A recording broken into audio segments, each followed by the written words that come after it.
Je suis l'adjudant-chef Tichy Yannick, responsable départemental adjoint de l'équipe drone des pompiers du Var.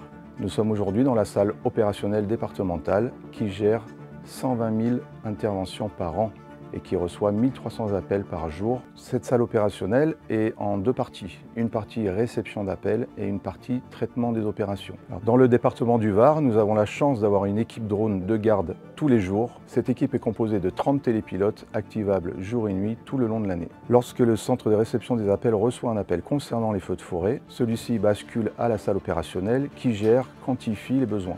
Donc vous me confirmez bien que c'est un feu de forêt, hein, c'est ça? Ok, très bien. Merci à vous. Cette salle opérationnelle engage les engins terrestres, les engins aériens et quantifie le nombre d'engins engagés.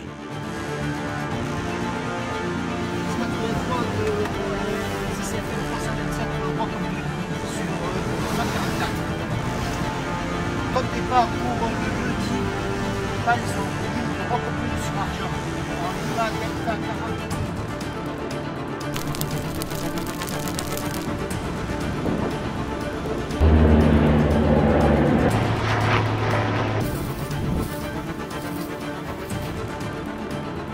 En deuxième phase d'engagement des moyens de secours, les drones interviennent. L'équipe drone est l'outil de renseignement du commandant des opérations de secours. Il sert à évaluer les besoins, les renforts et les surfaces de feu concernées.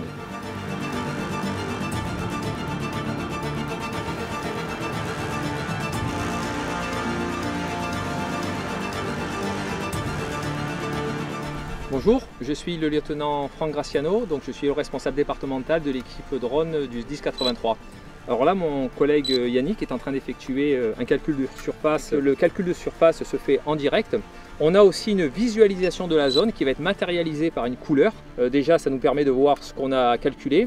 Ça nous permet aussi d'éviter de repasser sur une zone qui a été déjà calculée. Donc Yannick, maintenant qu'on a la surface, on va repérer les points chauds donc, à l'aide de la caméra.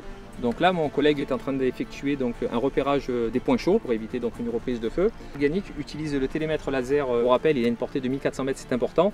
Et l'avantage là, c'est qu'on va avoir un point précis déjà de la distance entre le drone et le point chaud, ce qui va nous permettre de guider ensuite les secours vers ce point chaud pour aller éteindre ce risque de début d'incendie.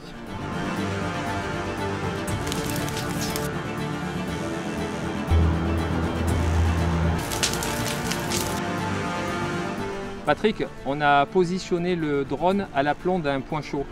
Donc envoie un binôme sous l'aplomb du drone. Il y a un point chaud et je te demande de réaliser l'extinction de ce point chaud.